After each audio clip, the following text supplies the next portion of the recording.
Hello guys, welcome back to another episode of Everyday EDC.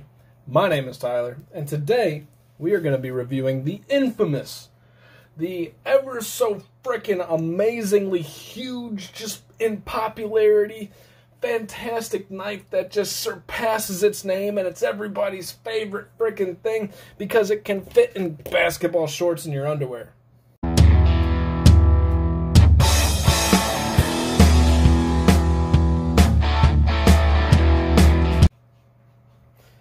Yes, guys, today we are reviewing the Benchmade Mini Bugout. So, as you can see, you might start this off by saying, well, Tyler, that is no Benchmade Mini Bugout that I have ever seen. You're right. This came from somebody through Reddit. I got a good deal on it, and I appreciate the good deal, and we picked it up because I just haven't reviewed this. And actually, I do have to review the Benchmade Bugout. I had one, got rid of it, because I jacked it up, and I think I was too scared to show you guys my sharpening job, so I just never did it. But, yeah, so we got to do this review. I mean, what's a reviewer without reviewing, like, a Benchmade Mini Bugout? That's quite possibly, like I said, one of the most infamous things. So let's jump into it.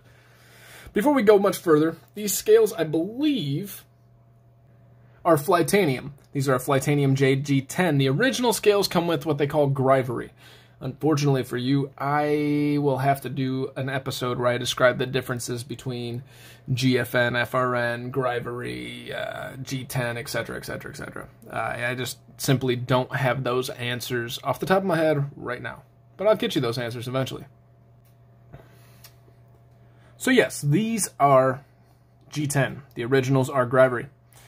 Also, this backspacer, I don't know what this is. I think this is a 3D printed backspacer, so really don't take that into consideration. He did hand over all the original hardware, but I promise everything else about this is stock, realistically. It's not that it doesn't really change the review from a specialty knife versus now. This is just the Benchmade Mini Bugout with a different set of shirt, pants, whatever on. So obviously, it's a thumb stud opener with the axis locks, which makes it ambidextrous. Ironically enough, the Flytanium scales, which I'm going to call it Flytanium, guys. It very well might not be, but I'm fairly certain it is. They came with it. Keep that in mind. Don't have an ambidextrous deep carry pocket clip. Awesome deep carry pocket clip, by the way, on these little mini bugouts. But it's Benchmade being one of the few brands... I tightened up the pivot, so sorry. Benchmade being one of the few brands that actually has an ambidextrous, truly ambidextrous locking mechanism. They made scales for it that aren't ambidextrous, so cool. It has a captive pivot with T10, believe it or not. On the Mini Bugout, they managed to put a T10 pivot. I have a little setup here. I tightened this up right before the video. T10. And everything else, I believe, is a T6, but let's just do a quick double check here. Yeah, T6. Yeah, everything else is T6. Obviously, the axis lock head is not. That's going to be something different. But anyways, we have a nice drop point blade here with a flat grind that comes for the most part the whole way. I mean, you only have this slight little flat here, which turns really into a huge swedge for such a small knife to carry all the way down towards the tip. And actually, I'm going to say that this tip is pretty robust relative to the size of the knife. So kudos on this long swedge that takes down the length of, or the width of the blade all the way down to the tip right here. They did a really good job there. Action on this guy. As you guys saw me struggle a little bit earlier, I've been actually getting really used to this because I've made this my, at-home pocket carry, and I'm failing left and right. My at-home pocket carry. So I have gotten really good at every opening mechanism until I tightened up the pivot, and now it's difficult for me to really do any of them. But this is what I can say about the action. With it tightened up even right now, the action is still really, really good.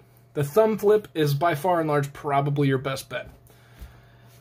It's easiest to access, just bam, right?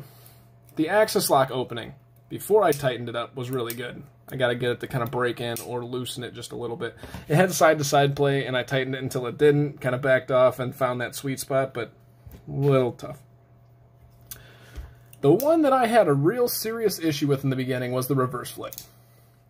I've gotten it down, but the positioning of your hand is really quite weird, right? Right there, it's just different. It's a different position for your hand, so it's just hard to fit in there. You really got to really work for it. So it's not a big deal. You'll get used to it, but yeah. So I believe this is running on phosphor bronze, just like most Benchmades.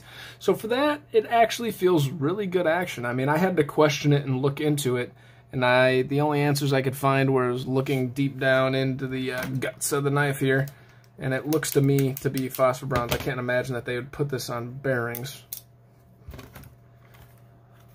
Let's see.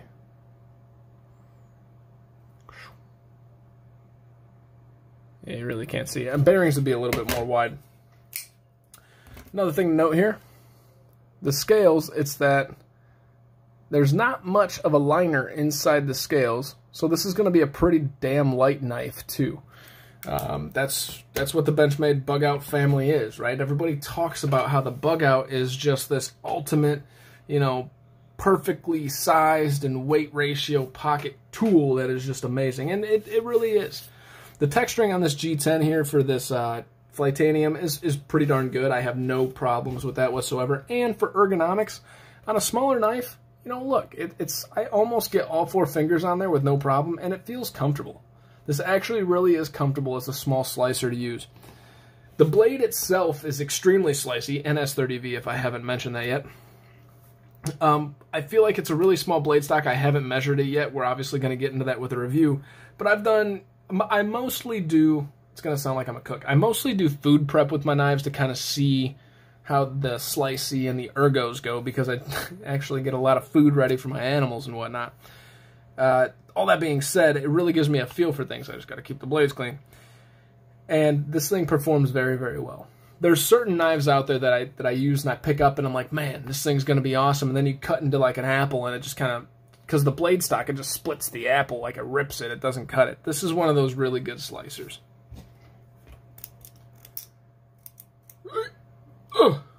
Damn, I'm failing left and right. That's hilarious. All right. As you guys can see, this is made in the USA. Went over the captive pivot, kind of going over some notes so I don't miss anything. And last but not least, before I go into some specs, it obviously has a satin finished blade. So to give you guys a nice close look at this guy, or this little guy, this is a first production model as well, and you can see the serial number on there. I could have done without that, but I mean, it's kind of cool that you got the first production model. And there we go. Let's jump into some specs, then we'll go into some size comparisons. I'll give you guys my overall thoughts.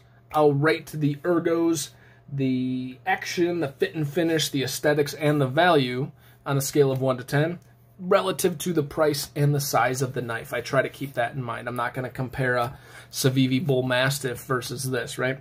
But I am then going to go over my dislikes and likes and tell you guys whether or not it's a forever knife and if the value is worth it. So let's get into that so we don't draw this out anymore. The overall length of this little beast is coming in right at a whopping 6.5 inches. And I forgot about the blade length. Blade length's coming in right at about 2 3/4, and the actual cutting edge is right about 2 3/4 as well. So it's, as you can see, not a large knife, and you're going to see that with the size comparisons. It's not going to be the world's largest knife, right? Let's see if I can get that to where you guys can see it better.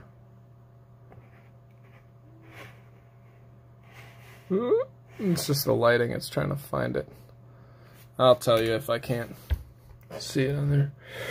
Can't really see it. It's coming in at a whopping 1.87 ounces. I believe the original weight is coming in at a 1.5 ounces. Due to the G10 instead of Grivery, it adds a couple 10ths of an ounce. Not a huge deal, right? Especially when you're talking under the 2 ounce mark. I mean, it's just insane. It's very, very... I'm sitting this up. It's very, very pocket friendly. Your blade stock is coming in at a whopping 90 thousandths. I mean, holy smokes, that thing is thin. Like I said, it's a super slicey blade because you're getting a lot in a little package. But the edge is coming in at a 25 thousandths behind the edge. So what that's telling me is that they at about 20 thousandths. So in between 20 and 25 thousandths. What that's really telling me about this knife is that they want this still to be a worker, despite it being like a little ninja in your pocket that nobody can find, right? Hey, you get out of my pockets. So this is coming in at a whopping 400, about 400 thousandths. And thick, which is, you know, probably about 1/10 thinner than most knives. Most knives are coming in at about 0.5 to a 0.45. The overall height in your pocket's coming in at right around an inch. So, once again, this thing, everybody knows it already. You're watching this, you probably are just looking for affirmation for your purchase on the Benchmade Mini Bugout. Yeah, it's going to be disappearing in your pocket all frickin' day. Like, no problems whatsoever. To put that into perspective, without opening the knife, here is your Rat Model 2 and your Civivi Doris. I mean, it's already has a narrow profile in the pocket. And in hand, there you go. Let's not, like, make that awkward. Let's make that even, huh? So as you can see, this is shorter than both of these. And it's more narrow in profile. And it's even going to be way thinner than both of these. To put that into perspective, just to kind of show off a little bit more for you guys to understand. Let's see here. Look at that right there. Oop. It's hard to tell, but this is incredibly more narrow than the actual Doris. So those were those tiny little size comparisons. I'm going to show you all my size comparisons just to really give you a reference point on how small this knife actually is. Here is your Spyderco Shaman and your Spyderco Para 3. As you can tell, the Para 3 not playing ball like it usually does, in a little dark. But much smaller than both of those, in both carry profile and overall length. Here's your Rat Model 1, and we'll go with your Civivi Brigand. I'm going out of order because I showed you two of the small ones already. Obviously, once again, much smaller than these two. And for those of you that aren't, privy to my channel or have seen me before, I do a lot of size comparisons. The whole purpose is not everybody has the same knife. Not everybody has the means to go and get several different knives, so you have a reference point. I'm showing you as many as I possibly can that are common knives, so you guys can say, oh, okay, I see how large that is. And here it is against the Feldspar Mini Feldspar. Still, both in profile and length, much smaller than both. So let's do a quick recap. We have G10 scales, but the original is coming in Grivery. It's an S30V blade with a flat grind that's coming out 2/3 of the blade down, a swedge that carries the thickness of the blade all the way to the tip, really providing a lot of strength in the tip of this blade. The action with the axis lock, as usual, pretty darn good, right? That's... There's me screwing it up. Pretty darn good. I made it look a lot worse than it is, actually. I'm telling you, this thing is actually pretty fidgety once you find the points. The reverse flick's kind of a pain in the ass, but you'll find that sweet spot, and you'll learn to love it. I believe the original also had a lanyard hole built into it. I would have to double check. This one does not with the G10 scales. The overall price on this is coming in at $120. The scales themselves apparently were coming in around 35 bucks from what I could find on Blade HQ. So this is coming in at about $160 once everything is all said and done. That being said, I got it on the aftermarket for a lot cheaper than that, so thank you for the deal, and we'll continue on. Let's jump into Ergos. Ergos. What do I think about Ergos for this little guy? Honestly, I can get a lot of meat around this handle, and I'm not mad about it. Like, am I going to do some heavy work with it? No, but for a small knife, does it compare with, say, the Fahrenforged Falcon? No. But is the Fahrenforged Falcon like 4 ounces heavier than this? Yes. So for what you're getting for the size, the weight, to length, and just really the point of having this is so you can have something that you're going to cut something and then put it right back away. Ergo-wise, I'll give it an 8.5. I mean, realistically, probably shouldn't have got that high, but this isn't a knife that you're going to just go out and do crazy hard amounts of work with, because it's just there to make a simple cut and go away. Action. Once again, I'm going to give this... It did have some lock stick anytime that I'd flip it open, and I kind of got rid of that. But now, since I tightened it up, the action's got a little bit tighter on us. Not a big deal, and it's super fidgety because it's a Benchmade with the axis lock itself. So we're going to say, hey, we're going to give the action an 8, despite my failure tonight in order to really show that. The fit and finish, I'm going to give a 9, guys. There's not much to it. we have these canister, I forgot what they call it, canister liners basically. They just plug them in there. And they're not large. It's just, it comes down to this point in the knife right here. Everything else is just handle. It's all just G10. There's nothing that goes together here. There's no issues with the fit and finish, although that's really hard to tell because, once again, these aren't the original scales. But I have no problem with this. There's no side-to-side play. There's no up and down play, and you actually get some up and down play with a lot of the Axis lock knives. And this thing's really locking in. I tightened it up, really made it a little bit harder to do the Axis lock flick, just saying. But so the fit and finish on this, guys, you gotta give it a pretty good score. This is coming in at a 9. I have no problems with that fit and finish. The aesthetics, I really don't have a problem with the aesthetics either. I think this is a cool little knife. I think, you know, it may not be my cool little forever knife. Spoiler alert, but I understand why people love this knife so much. I understand that I could literally put this anywhere. You can put it in your side pocket, your fifth pocket, your cargo pants pocket, your hoodie pocket. You can clip it onto a freaking necklace. You could put it in your back of your... never mind. So what I'm telling you is you can get this thing smuggled into a prison in a... whatever orifice. No, I'm just kidding. But you guys get the point. It's pretty awesome. So overall, my likes, I really like how slicey this blade is. It comes in, and actually it just got me right there.